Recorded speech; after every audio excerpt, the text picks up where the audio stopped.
So guys good morning guys होइन हामी बिहानै उठेर दैनिक डाँडा जाने प्लान थियो र ट्याक्सी मगाएर ट्याक्सीमा चढ्यौँ सबजना भेट्यौँ र ट्याक्सीमा जाँदै गयौँ र त्यसपछि मैले एकचोटि भ्यू हेर्दै रमाउँदै गएर मोबाइलसँग तेह्र स्यालबाट मोबाइल गरेर गयौँ र त्यसपछि हामी त्यहाँ माथि जङ्गलमा पुग्न लाग्यौँ र जङ्गलमा पुगिसक्यौँ र जङ्गलको भ्यू हेर्दै गइरहेछौँ। जङ्गल एकदम राम्रो छ, जानुपर्छ घुम्न कहिलेकाहीँ होइन। त्यसपछि गीत गाउँदै जान्छु भन्छौ माया मारेर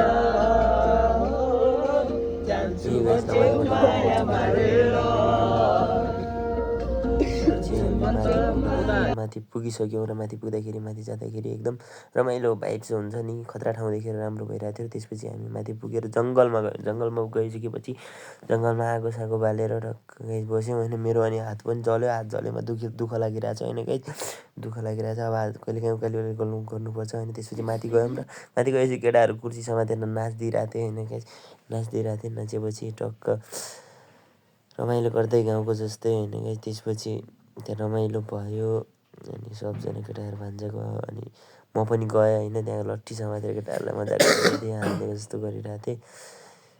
सबैजना रमाइलो भयो गाइस। त्यसपछि घर फर्किने बेला भएर घर फर्किँदाखेरि त्यो बाटोमा तान्दै आइरहेको थिएँ, म पनि आएँ होइन गाइस। मलाई पनि तानिरहेछ अनि यो भाइले छोड भनिरहेछ होइन गाइस। ऊ त्यहाँ छोडिसक्यो पनि, छोड्न पनि छोडिसक्यो होइन। त्यसपछि भाइ आयो होइन, भाइ आएर त्यसलाई दुइटैले तानेर लग्छ होइन गाइस, त्यो लड्न थाल्यो। अनि त्यसपछि हामी यस्तो भयो अनि कहीँ जाने हामी बेलुका हामी बजार आइपुग्यौँ र बजारमा आएपछि चिया बगान गएर चिया खायौँ र त्यसपछि छुट्टिने कुरा भयो। भिडियो पनि बनायौँ गाइस। त्यही हो, रमाइलो गर्नुपर्छ, घुम्न जानुपर्छ कहिलेकाहीँ। त्यही गाइस, अब दोस्रो भ्लगमा भेटौँला गाइस, ल बाई।